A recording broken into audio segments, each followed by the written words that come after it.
আসসালামু আলাইকুম বন্ধুরা, হাই আমি রেজিয়া। আমার এই ছোট্ট সংসারে তোমাদের অনেক অনেক ওয়েলকাম জানিয়ে আজকে আরও একটা নতুন ভিডিও শুরু করছি। আশা করছি তোমরা যে যেখানে আছো ভালো আছো, সুস্থ আছো। আমরাও বেশ ভালো আছি। দেখতেই পেরেছো রাত্রে মুষলধারা বৃষ্টি হয়েছে, সকালবেলা আমার এখানে সুন্দরভাবে জল জমে গিয়েছে। তো সেই জলটা দিয়ে কিন্তু আমি সুন্দরভাবে বাসনগুলো মেজে নিচ্ছি। আশা করছি তোমাদের আজকের ভিডিওটা ভালো লাগবে, সম্পূর্ণটা দেখার অনুরোধ রইল। আর যারা প্লিজ বন্ধুরা দেখা শুরু করেছো, একটা লাইক দিতে ভুলে গিয়েছো, একটা ছোট্ট করে লাইক, একটা কমেন্ট করে যেও। তোমাদের কমেন্ট পেলে আমি অনেকটা মোটিভেট হই ভিডিও করার জন্য। আমার ছেলেটা দৌড়ে গেল, দেখতেই পারলে তোমরা। তো আমার হাজব্যান্ড আর কি ওদিকে গাড়িটা পরিষ্কার করছে। তো গাড়িটা তো ঘর থেকে বের করলো, টোটো ঘর থেকে। তো ভাবলাম আবার চাবিটা না লাগানো আছে। একদিন তো এত বড় দুর্ঘটনার থেকে বেঁচে গিয়েছি, আল্লাহ সেটা জানি আর কি। তো অনেক বড় দুর্ঘটনা থেকে বেঁচে গেছি, সেজন্য আর কি চিল্লাচ্ছি যে বাবু গেল, চাবিটা দেখো কই আছে। তো বাবু টোটোটা চালিয়ে নিয়েছে, পরে আমিও সাথে ছিলাম। তারপরে চিল্লাইছি, তারপরে তোমার দাদাভাই গিয়ে তারপরে ব্রেকটা ধরে থামিয়েছে। আমাকে যে বলছে ব্রেকটা ধরার কথা, তো আমি আর ধরতেও পারছি না। তো যাক, ওটা অনেক দিনের কথা। তো চাবিটা হাজব্যান্ডের কাছেই ছিল এখন। আর আমি এখন এদিকে বাসনপত্রগুলো সমস্তটাই মেজে নিলাম। তো বাচ্চা আছে, একটু সাবধানে থাকাটাই আর কি ভালো। তো ওদিকে বাসনটাই মেজে নিলাম আগে সকালবেলা উঠেই বাসি ঘর দুয়ারগুলো ঝেড়ে নিয়েছি, গ্যাসের সমস্ত কিছু মুছে নিয়ে তারপরে এই যে এদিকে বাসনপত্র নিয়ে বসে পড়েছি। আর এই যে এখন এদিকে ঘর দুয়ারগুলো ঝাড়বো, উঠানটা ঝাড়বো শুধু। আর এই যে রহরির গাছের পাতা এত পড়ে না, গাছটা ওই যে সাইডে যে আরও গাছগুলো থাকে, সেই গাছগুলো একদম জলই পায় না। তো সেগুলো হাত দিয়ে একটু পরিষ্কার করে দিলাম। আর হাজব্যান্ড কিন্তু এখান থেকে অনেক গাছগুলো আর কি পিছনে গেড়ে দিয়েছে, তোমাদের আগের ভিডিওতে বলেই দিয়েছিলাম।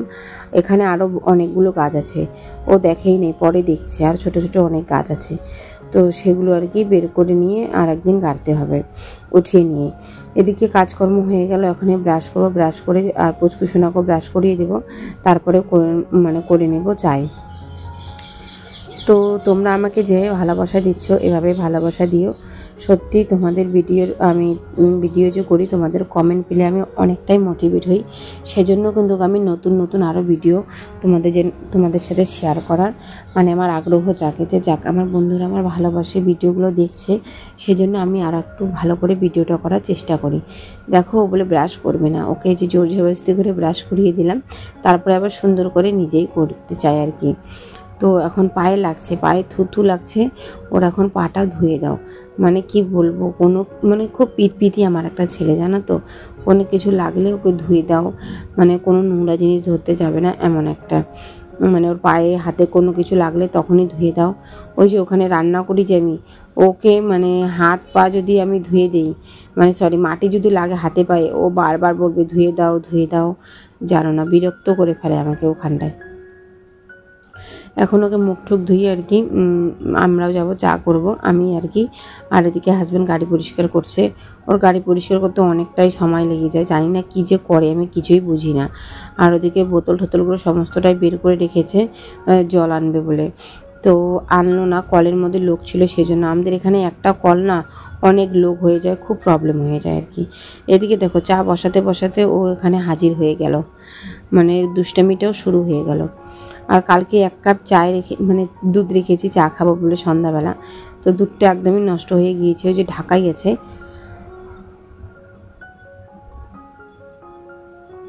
পরে আর কি ফেলে দিব। আর এদিকে দুধের একটা প্যাকেট নিয়ে আসলো, হাজব্যান্ডকে বললাম, তো ওই যে ওই দুধের প্যাকেটটা দিয়ে চা করে নেব। আর আমার তো এটা অভ্যাস, আমি কিন্তু খেয়ে নিই অল্প হলেও, আমার খুব ভালো লাগে। আর এদিকে যে পুচকুর জন্য একটু মুড়ি দিব আর একটু চিড়া দিব, হ্যাঁ, ওকে একটু লাল চা করে দিব। কারণ কি বলতো, ওর পেটটা ঠিক করার জন্য ওকে ডাক্তার বলেছিল চিড়া দিতে। তো সত্যি চিড়া কিন্তু অনেক একটা উপকার। আমি এখন খাওয়াচ্ছি আমার ছেলেকে, বুঝছি। তো কিন্তু ওকে একদম শুধু লিকুইড করে লাল চা একটা লিকুইড করে বানিয়ে দেবো। তো শুধু চাপাতি একটু বয়েল করব, একটু লবণ দিয়ে ওটা দিয়ে আর কি দিয়ে দেবো। এক দিদিভাই তো আমাকে বলেছিল মধু দিতে অনেক কিছু, কিন্তু ওভাবে খাবে না, বেকার, ওর জন্য দেই না। তো ওর জন্য আর কি দেই না ওকে। তো এইভাবে করে দেই, তো ও খেয়ে নেয়। কোনোদিন তো রুটি দেই, তো ওই যে দুধটা নাই সেজন্য ওকে রুটিটা দিচ্ছি না। আর ওই দুধটা খেলেও মনে হচ্ছে আর কি পেটের প্রবলেম। আরও 2-1 দিন দিয়ে দেখবো, যদি ওর পেটের প্রবলেম হয় এরকম, তাহলে কিন্তু আমি আর ওই দুধটাও ছেড়ে দেবো। তো দেওয়া যাবে না, কারণ ওর পেটের প্রবলেম হলে ওকে যেই সেই খাবার আর কি খাওয়ানো যাচ্ছেই না, এরকম একটা প্রবলেম হয়ে যাচ্ছে। বাচ্চাটার আমার খেয়াল রাখতেই হচ্ছে, সেজন্য ওকে খাবারগুলো চেঞ্জ করে আর কি দেওয়ার চেষ্টা করছি। এদিকে চা খাওয়া হয়ে গিয়েছে অফ ক্যামেরায়, আর এদিকে আমি বিছনাপাটিগুলো করে নিলাম। আর এদিকে কিন্তু ঘর দুয়ার আমার সকালবেলায় আমি ঝাড়ু করেছি, এখন আর ঝাড়বো না, একবারে দুপুরবেলা ঝাড়বো। এদিকে সমস্ত কাজ কমপ্লিট করে চলে গেলাম রান্নাঘরে, রান্না বসাবো। আর এখানে একটা মানে আমি ভিডিওর কাজ করছিলাম, আমার হচ্ছিলই না ট্যাগগুলো লেখা, সেজন্য না অনেক প্রবলেমের মধ্যে আর কি মানে উনানও ধরিয়েছিলাম, তোমাদের সাথে আর শেয়ার করতে পারিনি। সত্যি মোবাইলটার মধ্যে এত মনোযোগ দিয়ে এখন কাজ করি না, কি বলবো, যে মানে কোনো কিছু কাজ যদি না হয় আমার না ভালোই লাগে না, সেজন্য আর কি। তো দেখো এদিকে একটু মশলাটা মানে ভেজে নিব, তাইলে কি বলতো তাড়াতাড়ি কিন্তু বাটা হয়ে যায়। এগুলা কিন্তু সত্যি আমি কিন্তু জানতাম না। আর এগুলা কিন্তু দেখবে বর্ষার দিনে মানে মার কাছে আর কি শিখছি, এগুলা কিন্তু বর্ষার দিনে না একদম ড্যাম মানে একদম জল জল হয়ে যায়, কেমন জানি একটা হয়ে যায় আর কি। তো সেজন্য এগুলো কিন্তু ভালো করে যদি ভেজে নেওয়া যায়, তো সেই ভাজাটা কিন্তু একদম কড়কড়া হয়ে যায়, তখন কিন্তু মশলাটা বাটলে অতটা কিন্তু সময় লাগে না। নতুন গৃহিণীদের এগুলা কিছু কিছু টিপস আর কি বলে দিলাম। ওদিকে ভাত তো আমার হয়ে গিয়েছে, মার গেলে নিয়েছি। আর কিন্তু বসে থাকবো না, কারণ বসে থাকলে আমার লস, সেটা জানোই তোমরা। তো এদিকে কিন্তু গেছে আমি এখন আলুগুলো কেটে নিচ্ছি। তো গৃহিণীরা কিন্তু গেছে রান্নাবাড়ি, অনেক আপুরা আছে রান্নাবাড়ি করে, আবার বসে থাকে যতক্ষণ না একটা রান্না শেষ হয় ততক্ষণ না মানে কোনো কাজ করে না। আমি কিন্তু ওরকমটা করি না, আমি একটা রান্না করিয়ে আর ওইদিকে বাদ বাকি যে কাজকর্ম থাকে সেই কাজকর্মগুলো করে নিচ্ছি।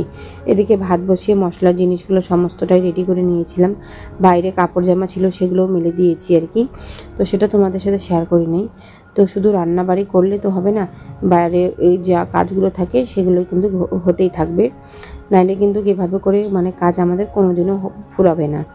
তো সেই জন্য জলদি মানে কাজ করার এগুলা কিন্তু টেকনিক একটা বলতে পারো। এদিকে তো আলুটা সিদ্ধ হচ্ছে, তার আগে তো আমি বসে থাকবো না, তো ভাবলাম মশলাটা রেডি করে নিই। তো এই যে এদিকে মশলাটাও রেডি করে নিচ্ছি আর কি, তাহলে আমার তাড়াতাড়ি হয়ে যাবে এদিকে আলুটা ছিলতে।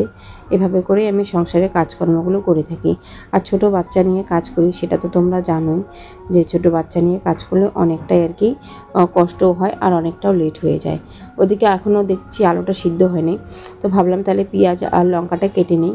তো দেখতেই পাচ্ছ এদিকে পেঁয়াজ লঙ্কাটা কেটে নিই। আর হলুদটা শেষ হয়ে গিয়েছিল, তো শ্বশুরের দ্বারা আনিয়েছি, তারপরে এনে আর কি এখন কৌটোটার মধ্যে প্রয়োজন মানে রেখে দিলাম আর কি ঢেলে। আর এদিকে এই যে আলু তো এখনও হয়নি, লঙ্কা আর পেঁয়াজ লঙ্কাগুলো এখন কেটে ওখানে রেখে দিব। আর আজকে কিন্তু আমি রান্না করব একদমই সিম্পল, একটু বুদ্ধি করে আর কি। আমরা মধ্যবিত্ত সংসারে একটু বুদ্ধি খাটিয়ে যদি চলি, আমাদের কিন্তু অনেক টাকা পয়সা সেভ হবে আর কি হাজব্যান্ডদের। তো জানো আজকে যে 3টা ডিম আছে, তো সেই 3টা ডিম আমি কিন্তু অনেক ভাগ করে আর কি রান্নাটা করব। তো তোমরা কিন্তু ভিডিওটা যদি সম্পূর্ণটাই দেখে থাকো প্লিজ, তাহলে বুঝতেই পারবে যে আমি কীভাবে করে আর কি সংসারটার মধ্যে খাওয়া দাওয়া করি বা সংসারের টাকা বাঁচাই। তো দেখতেই পারছো এখানে আলু কিন্তু সিদ্ধ হয়ে গিয়েছে, এখন আমি আলুগুলো একে একে করে বের করে নেব, তারপরে কিন্তু ডিমগুলো আমলেট করে নেব ছেলে আর কি। তো এভাবে করে কিন্তু টেকনিক করে তোমরাও যদি করতে পারো, তাহলে তোমাদের কিন্তু অনেক টাকা সেভ হবে, আর কিছু টাকা তোমরা জমাতেও পারবে, আর খরচাটাও বেঁচে যাবে। তো তোমরা কিন্তু বুঝতেই পারছো আমি কিভাবে রান্নাটাও করছি, দেখতেই থাকো। তো দেখো এদিকে যে ডিমগুলো এখন একটা করে ফেটে নেব। তো 3টে ডিম একবারে ফেটবো, আর হচ্ছে একবারে মানে লবণ আর লঙ্কা পেঁয়াজ দিয়ে একটা বাটির মধ্যে রেখে দিয়ে অল্প অল্প করে আর কি আমি ভেজে নেব। কারণ তোমরা জানোই যে একটা ডিম কিন্তু এভাবে করে ভেজেলে অনেকটাই মানে বড় হয়ে যায়, সেজন্য আর কি তোমাদেরও বললাম। টাকা বাঁচানোর টেকনিক অনেক কিছুই আছে, যদি একটু বুঝে শুনে বুদ্ধি খাটিয়ে যদি করা যায়, তো সংসারটা কিন্তু অনেকটাই সুন্দর লাগে। তো দেখো এদিকে কিন্তু এই যে আমি পেঁয়াজ লঙ্কা সমস্ত লবণ দিয়ে দিলাম, এখন এটা ভালো করে ফেটে নেব। ফেটে তারপরে যে তেল দিয়ে দিয়েছি গরম হয়ে গিয়েছে, এখন আর কি এটা লম্বা করে মানে একটু বড় করে ভেজে নেব। আমার থেকে আমার বড় হাজবেন্ড মানে আমার হাজবেন্ড আর কি ডিমটা অনেক বড় আমলেট করে, কিন্তু আমার দ্বারা হয় না, তাও চেষ্টা করি যতটুকু বড় করার আর কি। তো দেখো এত বড় হয়েছে, কিন্তু আমার হাজব্যান্ড থাকলে আরও হয়তো একটু বড় হতো। তো আমি কিন্তু খুব একটা কম আর কি ডিম অমলেট করি, ও কিন্তু বেশি করে। আমরা রাত্রে কিন্তু বেশিরভাগ মানে ডাল ঠাল ভাজি টাজি থাকলে রাত্রে ডিম অমলেট করি, কিন্তু ওই করে আর কি অমলেটটা, কারণ ও বেশি বড় একটা করে ফেলে আর আমার একদমই ছোটো ছোটো হয়। তো দেখো ডিমগুলো প্রথমে তো 3 ভাগ করব, তারপরে কিন্তু আরও 4 ভাগ করব। এভাবে করেই কিন্তু আমরা আজকের খাওয়া দাওয়াটা দিন থেকে রাত্রে কিন্তু একদমই কমপ্লিট করে নেব। কি করব বলো, মধ্যবিত্ত সংসারে একটু বুদ্ধি খাটিয়ে কিন্তু আমাদের চলতেই হবে। আর এই ডিমটা যখন আমি কিন্তু জলের মানে জল বলতে মানে যে আর কি তোমার হচ্ছে জলটা যখন ফুটবে আর কি তরকারির মধ্যে, তখন আবার দিয়ে দিব না, তখন কিন্তু অনেকটাই বড় হয়ে যাবে জানো তো। তো যাক, এভাবে করে টেকনিক খাটিয়ে আমি রান্না করি। তো অনেক আপুদের আজকে কমেন্ট পড়বো, সত্যি তোমাদের কমেন্ট পেলে তো আমি অনেকটাই মোটিভেট হই। তো সুপ্রিয়া দিদিভাই আমাকে বলেছে যে এটা আর কি আমার হাজব্যান্ডের আইডি না দিদিভাই, তুমি হয়তো নামটা ভালো করে পড়তে পারছো না, এটা রেজিয়া খান, মানে এটা আমার নামের একটা আইডি। তো তোমার অবশ্যই, তুমি যদি ভিডিওটা দেখে থাকো তুমি অবশ্যই আমার কমেন্টটা পেয়ে গিয়েছো। দিদিভাই আমাকে বলেছে যে ওর চ্যানেলে ভিউজ আসছে না, তো ভিউজের জন্য কি করব। তো দেখো দিদিভাই, একটা কথা, চ্যানেলে যেটা তুমি ভিডিও দিয়েছো, যেই ভিডিওটার মধ্যে তোমার সবথেকে বেশি ভিউ হয়েছে সেই রিলেটিভ তুমি ভিডিও করো। সেই রিলেটিভ ভিডিও তোমার দেখতে হয়তো পাবলিক পছন্দ করছে, সেই রিলেটিভ তুমি ভিডিও করো। আর প্রতিদিন একই টাইমে আর তোমার হচ্ছে একই সময় ভিডিওটা দেওয়ার চেষ্টা করো, সুন্দরভাবে কন্টেন্ট তৈরি করো। আর তুমি লাইভ করো, লাইভটা করা একদমই মানে ইউটিউবের নিষেধই আর কি বলতে পারো। শুধু তোমার ওয়াচ টাইম কমপ্লিট হবে, তাছাড়া তুমি কেন কিছু হবে না, তোমার চ্যানেলটা তুমি নষ্ট করবা। সেই জন্য লাইভ করলে চ্যানেলে একদম ভিউজ আসে না। এটা কিন্তু আমার নতুন চ্যানেল না, এটা আমার অনেক পুরনো, মানে সরি, এটা আমার নতুন চ্যানেল। আমি কিন্তু নতুন ইউটিউবার না, আমি কিন্তু অনেক 4-5 বছর খেটে তারপরে আমি এই চ্যানেলে মানে কাজ করছি আর কি। কারণ আমরা অনেক লাইভ করেছি, অনেক কিছু করেছি ইউটিউবে, কিন্তু সেগুলো একদম ইউটিউবের খিলাফ। কারণ এগুলা লাইভ টাইপ করলে চ্যানেলের ভিউজ একদম ইউটিউব ডাউন করে দেয়। সেজন্য তুমি এগুলো করো না। আশা করছি তোমাকে আমি বোঝাতে পেরে গিয়েছি। যদি আরও কিছু জানতে চাও প্লিজ আমাকে আরও কমেন্ট করো। আর এক দিদিভাই আমাকে বলেছে, ওর না দিদিভাইটার নাম আমি ভুলে গিয়েছি আর আসছেও না, কারণ আমার একটা মোবাইল, সব পড়তে একটু অসুবিধা হচ্ছে। তো দিদিভাই আমাকে বলেছে আমার ভিডিও দেখতে দেখতে ওর কাজ কখন যে শেষ হয়ে যায় ও নিজেও টের পায় না। তো সত্যি তোমার কমেন্টটা পেরে আমি অনেকটাই খুশি হয়ে গিয়েছি। তুমি আমাকে এভাবেই সাপোর্ট করে যেও, এইভাবেই ভালোবাসা দিয়ে যেও। আমার ভিডিওগুলো যদি তোমাদের ভালো লেগে থাকে প্লিজ তোমাদের আত্মীয় স্বজনের কাছে একটু শেয়ার করে দিও। তোমরা আমাকে এত সুন্দর কমেন্ট করো না, আমাকে উৎসাহিত করো আরও নতুন একটা ভিডিও করার জন্য। অনেকটাই মোটিভেট হই তোমাদের এই ভিডিওর জন্য, জানো তো, মানে কমেন্ট পেয়ে আমি ভিডিও করার জন্য অনেকটাই মোটিভেট হই। তো দেখো ওদিকে রান্নাবাড়ি কিন্তু অর্ধেক হয়েই গিয়েছে, এদিকে ঘরটা ঝাড়ু করে নেই। বসে থাকলে তো হবে না, কোনো দিন কিন্তু আমি বসে থাকি না, এদিক ওদিক কাজকর্ম করি, সেটা তোমাদের সাথে শেয়ার করি না। তো আজকে শেয়ার করেই দিলাম। আজকে তরকারিটা এদিকে হয়ে গিয়েছে, ভালো করে বাটি বাসনপত্রগুলো রেখে দিলাম। তারপরে এদিকে আর কি এখন এগুলো ঝাড়াঝাড়িটা করে নিচ্ছি। দিদিভাই আফসানা বুনু এটা আমার হয়। তো এ কিন্তু আমাকে আগের থেকে অনেকটাই আমাকে সাপোর্ট করেছে। তোমরা কিন্তু পারলে ওকে সাপোর্ট করতে পারো, অনেক সাপোর্টই একটা মানে ইসে আর কি বলবো ওর আইডি। তো খুব ও সাপোর্ট করে ভালোভাবে। তোমরা কিন্তু ওকে অনেকজন সাপোর্ট করতে পারো, ঠিক ও সময় মতো করে চলে যাবে। তোমরা কিন্তু ওকে সাপোর্ট করো, ও আমাকে অনেক আগের থেকেই সাপোর্ট করে জানো তো। তো ও কিন্তু খুব ভালো একটা আর কি। তো প্লিজ, ও আমাকে কিন্তু অনেক বড় একটা কমেন্ট করেছে আফসানা। তো তোমরা কিন্তু ওর কমেন্ট ধরে কিন্তু যেতে পারো ওর পরিবারে। ও কিন্তু খুব একটা ভালো, বললাম আমি তোমাদের, যে ঠিক সময় মতো করে চলে যাবে তোমাদের কাছে। দেখো আমি দিকে রান্না হয়ে গেল, এত ধুমো হয়ে গেছে, একটা লাকড়ি ঢুকিয়ে দিয়েছি, সেটা কিন্তু কাঁচা, সেটাকে আবারও ভালো করে বের করে জল দিয়ে ধুয়ে সাইডে রেখে দিলাম। এদিকে আবার ওই যে মানে তরকারিটা ভালো করে কষিয়ে নিচ্ছি। আর এভাবে করে আমি প্রায় মানে রান্না করে থাকি ডিম রান্না করলে। আর আমার হাজব্যান্ডের এইভাবে ডিম আমার মানে ওর খুব পছন্দ, আর আমার আবার গোটা ডিমটা খুব পছন্দ। তো যাক, আমার থেকে আমার হাজব্যান্ডের মানে শখটা বেশি আর কি। তো ওর সেটাই আমি পছন্দ করব, যে ও যেটাই পছন্দ করে সেটাই। তো দেখো এখানে কিন্তু আমাদের 2 বেলার রান্না মানে হয়ে গেল আর কি। আর এদিকে জলটাও ফুটবে না, ডিমটাও বড় বড় হয়ে যাবে জানো তো।